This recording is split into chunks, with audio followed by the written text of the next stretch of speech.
Adventures in the Magic Kingdom was a game released by Capcom at the height of their Disney collaboration days. In case you were unaware, in the late 80s and early 90s, Capcom was commissioned by Disney to create many NES games based on Disney properties like DuckTales, Chip 'n Dale's Rescue Rangers, Tailspin, and Goof Troop. Magic Kingdom landed smack middle in the better-known releases, and most people tend to really forget about it. Not that surprising, since it was effectively just advertisement for Disneyland. Unlike in a lot of other Disney titles, you don't control a Disney character, but instead this little boy in a cowboy hat that you get to name at the beginning.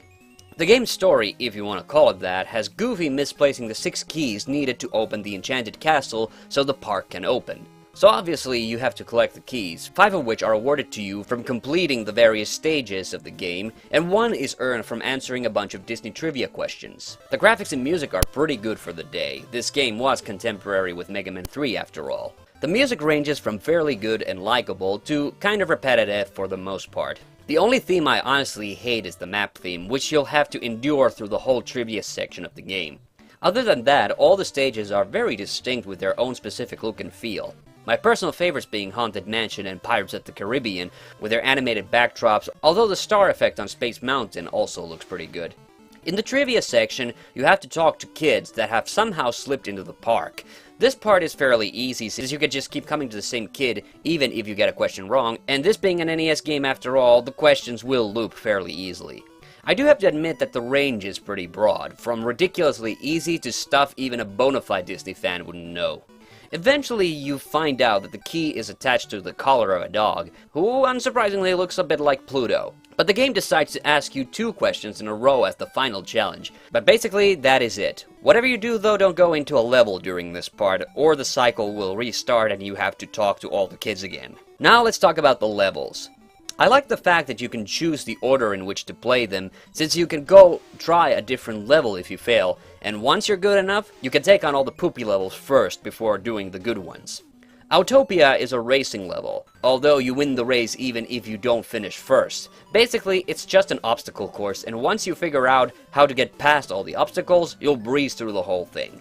In the Great Thunder Mountain, you control a runaway locomotive and try to get it to reach the correct station.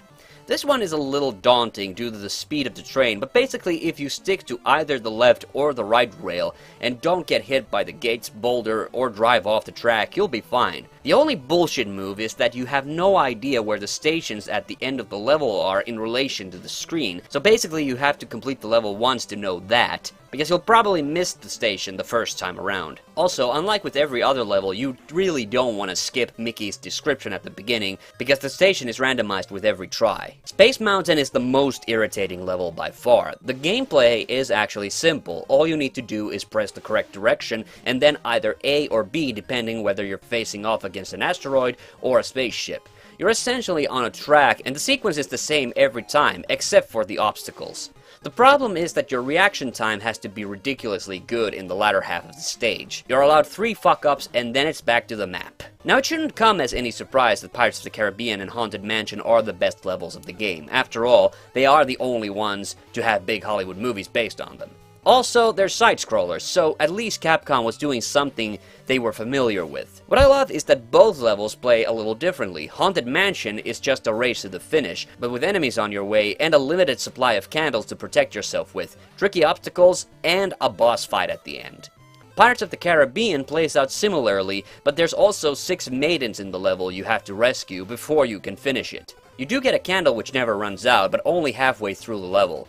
Both of these levels show the most amount of detail, enemy variety, great music, and fun challenge. Really, the whole game should have been mostly comprised of levels like these, with the 3 others serving as in-between bonus levels of some kind.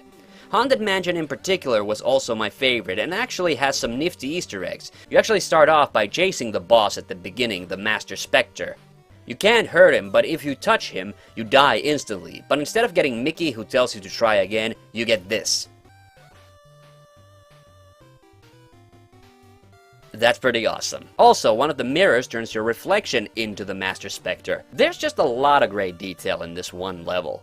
So yeah, it's no wonder why this game isn't in the top tier of the Capcom Disney titles. It's an okay, but not especially great game. However, it does have a lot of personal value for me, because it was actually the first video game I ever beat, which made me incredibly proud at the time. It's a fun little time killer, but definitely not one of Capcom's best. If you want something truly excellent, you should really just play DuckTales or Chip and Dale instead. I'm TheHande, see you on the next one.